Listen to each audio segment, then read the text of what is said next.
Hello everybody and welcome back to your favourite FIFA series on YouTube. It's Be a Goalkeeper, episode 16. And the day has finally come. We are leaving Sutton United. We're at the end of the season now. Just a quick overview of all the stats. We only got 13 clean sheets and 56 appearances, which isn't great. And also Omar is leaving for Adelaide United. Not quite where I thought he'd be going after a ridiculous season in League 2. Maybe a bit of a downgrade. But as long as he's happy, it doesn't matter. We're moving on as well, obviously. We have put our transfer request in, we just have to hope that someone bids for us, and the first bid is from Bournemouth, AFC Bournemouth, and I thought it's a perfect upgrade. They're in the Championship, they've just been relegated I think from the Premier League, and I think it's the perfect step forward in my career. Not too high, not too low, it's just perfect for my situation right now. I am going to do a separate video on how you get a transfer as a goalkeeper, because it's not as easy as you think, so hopefully it will help some people out.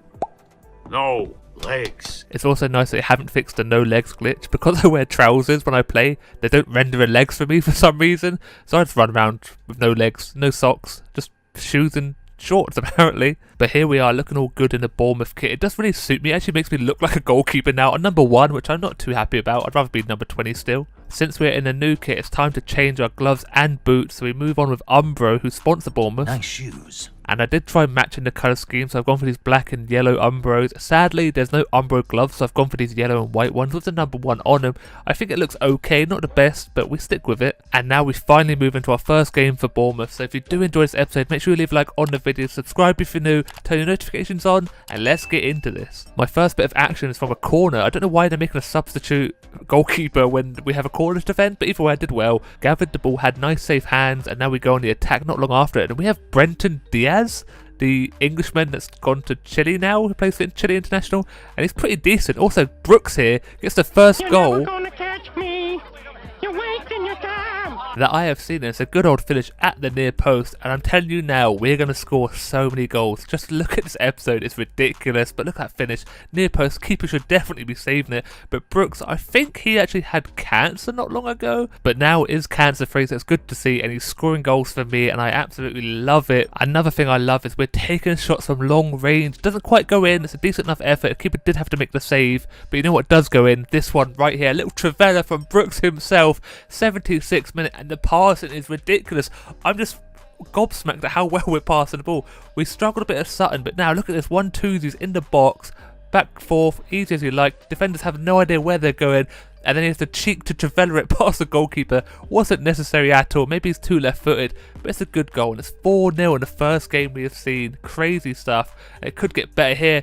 Diaz just misses though, just past the post, hits the side netting, and again Brooks for his hat-trick, and the keeper reads him so well, makes a save, but this game ends 4-0, and I'm just happy we're scoring goals and not conceding. That is a cracking start to the season, getting those 3 points, but we have to continue that in the next game against Reading. This time we're away from home, and Reading are a good team, so we cannot sleep on them, and they do get the first opportunity. Look out for a through ball, and look out for a save. Look how wide I make myself. I stretch Armstrong to make the save, push it wide from the corner. They get another opportunity though, don't quite get ahead of it, gets a little volley, easy enough for me to gather up and hold it tightly. We get our first attack in the game within 10 minutes, and look at that for a save. That is ridiculous. It's behind him, somehow reaches back, flicks his wrist at the ball and pushes it wide for a corner, but Tavernier should be doing a load better. He could have taken a touch, but he hits it first time. Keep it there in the way, and now we get another opportunity. 16 minutes into the free ball from Diaz to Ken, hits it across the keeper. Look at that for a save, ridiculous, but they can't defend the rebound. The keeper's going to be absolutely fuming with that one. It's such a good save, and he gets punished because the defenders don't react quick enough. The through ball is perfect. Kent charges through into the box, hits it hard, and look how wide that keeper makes himself. Gets his hand to it, pushes it out, but not quite far enough, and the defenders let him down. He doesn't even jump for the ball. He merges into the floor, but gets ahead of him, wants it more than the defender does, finds the back net, making it 1-0 against Reading. They do try a long range here, which I'm pretty disappointed in. He should have played the through ball. It would have been an easy opportunity. Tried long ranger though, doesn't score from it. We try long ranger, which the keeper does make a decent save again. Reading cut out that pass there, but a little hospital pass to the other defender who loses the ball to Diaz, who finds the back of the net. Easiest goal of his career, just snatches the ball off the defender and finesses it past the keeper on his lefty. But this back pass, what is he doing? He sells his defender brutally. Look at that. Hits him at him pretty much. And Diaz is there just to scoop it up, punish them big time. And it's 2-0 now. And Reading are suffering a little bit, not doing too well defensively or attacking. They're just kind of in like a no man's land, not really doing much either or, but they do get a great opportunity here and they do get the goal as well. Halving the deficit, 2-1 now. And to be fair, defensively we did so bad here. Look at the space he had in the box. The pass is pretty good though. Defender gets drawn across, midfielder doesn't cover and fill the gap, and I probably should be charging him out. I should learn from this. It happens quite regularly. I kind of predict where he's going to go. I do guess right, but he's too close. He gets the power behind it and he scores, and that's where we end the half, 2-1 up. And I feel like Reading are very lucky to be in this game. There's a lack of concentration by us defensively, which they snatched upon, which they had to do, get their goal. They have another opportunity here, and look at that for a save. I am all over the place. One for the cameras there. Look at that. Good strong hand, very acrobatic, but then I get subbed out. So 6 shots against 3 saves, 6.8 rating. What happened? And what seems to be a regular occurrence is that we concede and score goals whenever I go off the pitch. Ends 3-2 to us. We do get the win, luckily enough. And now we have to move on to the first Carabao Cup match of the season against Charlton Athletic. And you need to strap yourselves in for this one because it's a good old game. We start off crackingly 3 minutes in and Diaz gets his first goal of the game. 4 minutes in altogether. What a finish and what a run as well. That run is timed perfectly. I think it's Tavernier here who brings both defenders out of position. They don't know what they're doing, but leaves the space in behind for Diaz to run in, and the keeper's had a nightmare as well. He got the animation all wrong there. He hits it pretty hard, but it's near enough straight at him. He puts his hands up over his head, finds the back of the net, and we're 1-0 up already. Now to the 32nd minute, and Diaz gets his second goal of the game. It's another one, and watch out for Diaz. He is so good. I don't know why, but we quite well could have the new Omar on our team with Diaz. He scores so many goals, it's ridiculous. But look at this play again. 1-2s, quick passing, hits it across the keeper, and again he's raised his hands in the air, waving like he just doesn't care. 2-0, just powers it past. The defender couldn't get a block in, and this game could be over before it's even started. Another opportunity for Diaz. This time hits it across and gets his hat trick. 44th minute, and you cannot believe it. He's just smashing Charlton apart, tearing them apart even. And look, I don't know why the celebration goes on for so long, but I actually do get a full-on celebration. But another great goal. He just runs in behind the defenders. They don't even know what they're doing. Nowhere near, gets the wrong side of him, and he just hits it across the keeper. This time the keeper does get an okay animation, but doesn't make the save, and it's 3-0. And that is where we go into the half-time interval. We've just been all over them. Charlton have had nothing to do. They've been defending the whole time, and they're going to start getting tired, which is only going to make this game easier for us. And it's another goal. This time it is Kent, 52nd minute. And this game, oh my days, they're going to give up soon enough. Just end the game now, ref. They don't want anything to do with us. It's a great goal. It's a great pass as well, but the space is there. Little mistake from them, trying to pass out from the back, and the through ball, Kent just hits it first time. The keeper should be saving this one though. I thought it was an okay strike, but he kind of toe punts it on the bounce just over the goalkeeper's arms. He's had a nightmare. He wants to go home. He wants an early shower, but it just gets worse and worse. Look at the pass, a quick 1-2. It's Kent again, and this one's an absolute bullet from him. Bullet. But the passing is what we love to see, how quick it is. 1-2, bang, bang, bang. No one taking the time, getting the ball, moving it on, and the defenders have no idea what is going on. Look at them chasing thin air, and the Kent just hits it first time. The keeper gets caught out, hits the post as well. Look at that. That's a dangerous one. Charlton finally get the first opportunity, but I make a fantastic save, make myself nice and big, get a punch here, which is a bit dodgy, should be grabbing that one, but either way, we do keep the ball out, and again, they have another opportunity. This time, I do get a good animation, push it over the post. One more, they should be scoring that one though, but it doesn't get a good connection on the ball, and it falls into my arms, and then we make it 6-0. Stop! He's already dead. We need a mercy rule here, because this is just ridiculous. We're just all over them. They've had a few opportunities.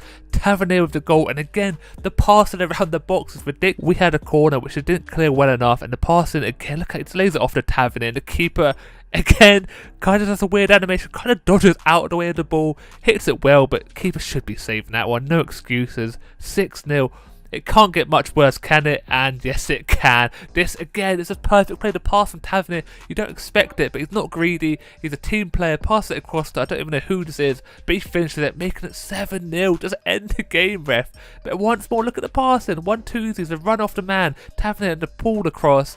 Keeper is hit at him, but he doesn't really stand a chance. He's done nothing this whole game, to be fair. 7-0, ref. Just put them out of their misery. Should have ended it at the first half, but he finally does blow the whistle and it finishes 7-0. Kent nearly got a hat-trick. Diaz did get a hat-trick. I did amazingly, and it's only a 55 rated goalkeeper for Charlton. He did absolutely nothing. He felt the pressure and the power of Bournemouth, but now we have to move on to the next game, which is against Hull City, who are currently second in the table. So this is a massive game and we need to win it. First opportunity falls to Diaz, and look at that for a touch and turn on the volley. Doesn't quite connect well enough. Now Hull City on the attack, just charging by the byline. No one's marking him, and then I make my first mistake in a Bournemouth shirt. The angle threw me off big time. It's an excuse, but the camera did screw me over. But either way, I should be saving it. From the angle, I thought he was going to hit it across, but look at how easy it is. Just runs down the byline, passes it across. He hits it side-footed into that top corner-ish at the near post. It kind of curls into it a little bit, but I step across, leave the space there, and we're 1-0 down, so hopefully we can come back into this. Diaz tries a long ranger on the 29th minute, doesn't quite go in. Keeper does make a decent save. Then we have a corner which they don't clear well enough. Diaz in the box, gets blocked first time, but he tackles again, and the keeper makes a ridiculous save with his feet. But we are all over them, mobbing them, you could say, and the pressure does finally pay off. Tavernier gets the goal just before half-time, actually over half-time. 1-1 now. It's a good old goal once more. Again, I can't complain about the passing. It's so good. 1-2s and we love it. Quick passing, left footed, curls it just outside the post, just comes in at the right time, find the back of the net, and that is where we go into the half-time interval, all tied up, and it's perfect for us because we have it in us to score goal after goal. We just need to wake up a bit defensively and we should be okay. Again, we start off the half pretty well. That is not even just pretty well, that's a ridiculous finish from Diaz. Look at the way his body is shaped and positioned. Should be scoring from the angle. His body's facing a totally different angle, not even at the goal. Billings runs into the box, no one marking him, just a chip through ball. That should be a left-footed volley, but he chooses to use his right, and it is a ridiculous technique and finish, making it 2-1. Diaz is going to be a monster for us, I hope, and I pray that he is, and I just want to see goal after goal from him, especially goals like that. I cannot get through my head how he scored that, and how has he scored this one? Another volley on his lefty this time, 58th minute, and he's taken this game by storm. He wants us to win this one, and such a good volley again. From the left side of the pitch, we run into the box once more, a lofty little cross, and Diaz on his left foot hits it into the floor. It bounces over the goalkeeper hand. The defender doesn't move to block it. Maybe he's afraid of hurting the goalkeeper, but again, he probably should be scoring from this angle. But if you look closely, it goes through the defender's hand. He hasn't got a hand, it merges through it, but we'd score, making it 3-1. Hull get another opportunity finally, and look at that for a save off the post.